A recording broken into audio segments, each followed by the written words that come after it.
Alright guys, I'm Brett Miller. Welcome back to my channel here where our goal is to help you live your best lifestyle. Today we're going over the things that I have learned in my first 20 videos on YouTube. There's still a lot of things that I am very unsure of, and one of those things is an intro. I'm not too sure if people like those or don't like those, but I kind of have fun with it, so f*** it. Alright, hope you enjoyed the intro. So, right into it. First thing I've learned is audio is the absolute most important. You probably hear this on any YouTube research video that you've done, is audio is key. It's more important than video and all that stuff, and it's so important, and it's very important to make sure that your microphone is on and working, because I have done it a few times where, you know, I filmed pretty much an entire thing, and hey, I muted the mic. I use a couple different mics. If I'm doing a video like this, I'm not doing it today, just so I can show you. When I do a video, a talking head video, I like to use a condenser mic, which is what this is, which kind of just mounts into my table here, and it can extend out, you know, kind of like you'd see on like a podcast.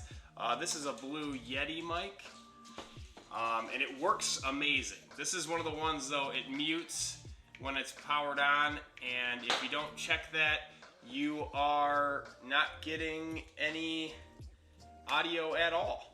And that really sucks when, you know, you've spent an hour or however long filming and you don't have any audio to show for it, and you pretty much have to start all over.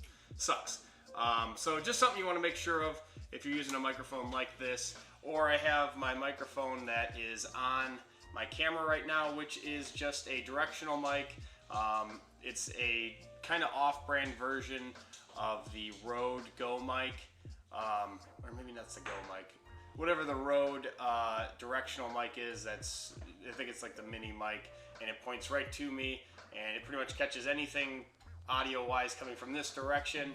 It's kind of a pain if you're, you know, pointing your camera at something and it doesn't pick up the audio, or you're trying to talk behind the camera. So make sure those things work, make sure your audio is good. All of my videos are in 1080p.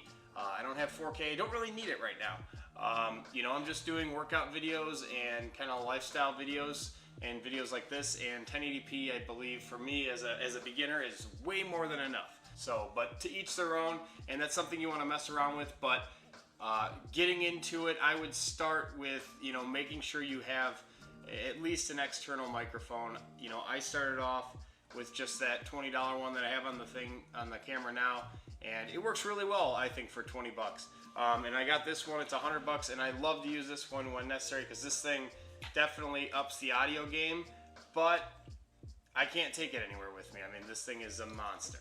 Look at it. So if I'm going to go out in public, I'm not going to, you know, out on a boat or whatever, go fishing. This thing is just obviously too cumbersome. So push that out of the way. On to our next thing here. Alright guys, second thing I've learned in my first 20 videos. Try not to shoot everything in the same exact place every time. You know, you'll see in a lot of my talking head videos that I always use like the same desk, and I have my bookshelf as the backdrop. But I've tried to start to, you know, switch it up a little bit and turn it around where my living space is kind of my backdrop, and I think that just kind of keeps the viewer interested. And not only that, it's that you don't want to stay in the same spot for the entire video, because, you know, and I'm not going off of analytics here because I only have 20 videos. I'm just going off of a viewer base, watching other people's videos and, you know, watching my own. It's boring to me, you know, when you're watching a video of someone just talking about a topic and they're in the same spot at the same time, or at the entire video, especially if it's like a 30-minute video. I mean, I think as, you know, viewers, we kind of want to see some change and something that is visual appealing, regardless of how good the information is. If it's not a visually appealing video, then people aren't going to really care that much about the information. So you kind of have to find a happy medium of both. Good information and great visuals. So the next thing I've learned is that people you care about, people that you see as friends, people that are maybe your family, and people you love, might or probably are gonna give you a hard time about, you know, starting a YouTube video.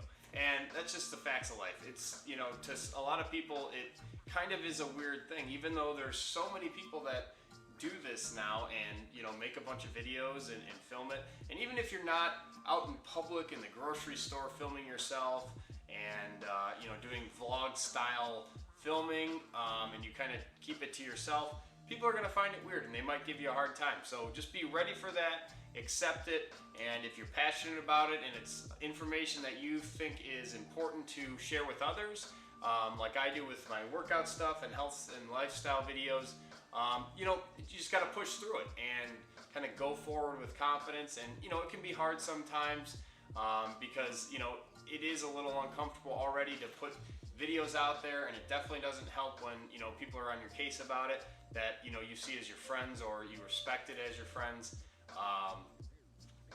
So that's something that you have to take and just know it is going to come eventually, but, you know, push forward. And if you think your information that you're giving out or the videos that you're doing are important and it's worth it to you, then keep going and don't let people, you know, hold you back from it. All right, guys. My next thing I've learned here in my first 20 videos is to make sure that you make a schedule. At least if you're very serious about YouTube and you look at it as more than just a hobby, make sure that you set a schedule for when you're going to film, when you're going to edit, and when you're going to script your videos. You kind of want to look at like your filming of your YouTube and your editing and all those things as, you know, your part-time job if, you know, you're not making money at it yet. Because if you don't, then you're going to just get lost on the days that, you know, you don't really feel inspired. I mean, it's very easy to do these videos and get all this stuff done when you're inspired. Doesn't matter if you love what you're doing or not. Not every day you're going to feel like doing it. So it's important to set a calendar and set a time allotment for your YouTube videos and make sure you stick to that, especially on the days that you don't want to do it. It's, you know, and like I said, it's going to be very easy and you're going to just be crushing through these videos when, you know, you really feel passionate and you feel like you want to do it.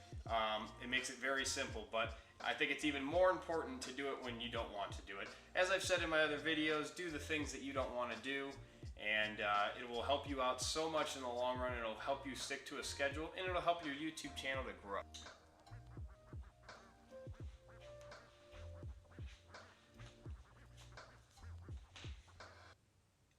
Found this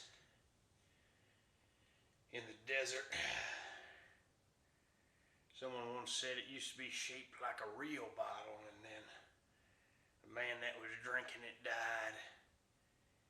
And this is what it became, because it's the last thing the bottle saw.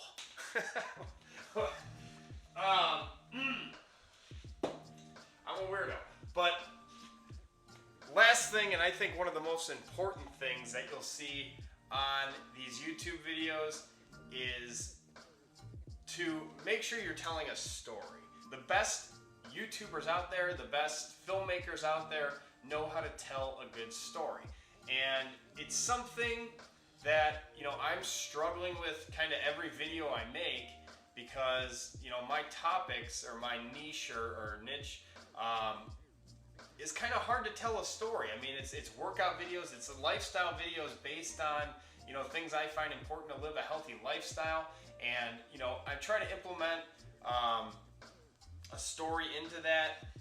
And, you know, it's just something, it's not as easy, you know, as like, hey, if I'm talking to you about a camera and, you know, I can go on a hike and do this wilderness thing, and that's kind of the story. You know, so I'm struggling with it, but it's something that I'm trying to start implementing into all of my future videos from here on out is, you know, telling a story and kind of, you know, bringing that back, you know, a 360 to the reason I'm, you know, creating a video in the first place. So I definitely want to get better at that, but that's something I definitely learned watching my early videos. You know, it's all information and it's like really no entertainment value because there's no story involved. You know, I mean, anybody can go and Google how to do the best arm work or exercises and, you know, what's the best workout regimen, and there's so much information, but there's a reason why people come to YouTube, because it's a visual platform, and you know, a lot of the best things about YouTube is that you get to hear a story, or you know, you're entertained by the story that is behind the information that you're seeking. So that's something that I'm trying to get better at, and I'm going to continue at working at, and hopefully, you know, it just comes in with time. So that's going to be the video for today, guys. I mean, that's, you know, 5 things that I have learned, you know, making my first 20 videos, and you know, I am going to keep failing forward and keep making mistakes, and I know that, and I kind of accept that, because I feel like I am getting better with every video that I do, and you know, hopefully you guys are enjoying this, and hopefully you guys are growing your channel, and hopefully you take some value from this video. You know, I love making these videos, even though, you know, I don't get that many views, and that's okay. You know, I'm slowly growing. I didn't expect to be, you know, Casey Neistat or some of these best YouTubers in a day, or even 10 years, but you know, I want to be the best at my niche eventually, and you know, small steps is all I have to recommend for you, and not get too upset, you know, if you're not growing right away. But hopefully that, you know, if you're just starting out your YouTube channel, you can take, you know, these 5 things, and you know, kind of get the wheels turning as you're, you know, thinking about making your first video, and you know, keep making mistakes, and that you'll hear that throughout all these videos. If you're doing your research, you know, just don't be afraid to make mistakes, and just keep making quantity and quantity. But I think there is something that, you know, you can do a little bit of research and have a little bit of quality along with that quantity, you know, rather than just starting blind and doing no research and knowing nothing going into it, and just making 1,000 videos, because I think you'll find a lot of regret in, you know, not doing a little bit of, you know, information seeking going into, you know, you're creating your first YouTube video, and you know, your first however many. Like, this is only 20 for me, but I've done a lot of research beforehand, so I think I've started off, you know, not amazing, but I think that, you know, my videos have good information, and I think that, you know, I started off kind of knowing the important things, at least things that I deem important, that I like to see in videos, and I have some kind of background in videography, and you know, filming myself and whatnot, so that definitely helped me. But if you don't, then, you know, just keep practicing, and you know, it will come with time. So thank you guys for watching, and as always, I hope you have a great